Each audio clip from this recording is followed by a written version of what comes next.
தென்பழனி மலை மேலே தண்டபாணி கோலத்திலே கண்குளிர கண்டு விட்டால் போதுமே என்றும் கருத்தில் உந்தன் அருள் வடிவம் தோன்றுமே.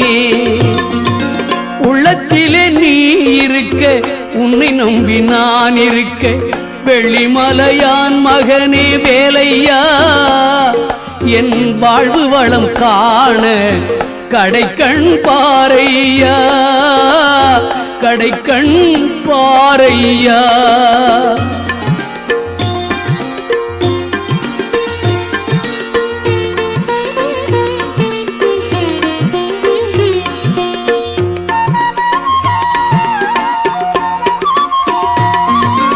ஆடி வரும் மயில் மேலே அமர்ந்து வரும் பேரழகே நாடி உன்னை சரணடைந்தேன் கந்தையா வாழ்வில்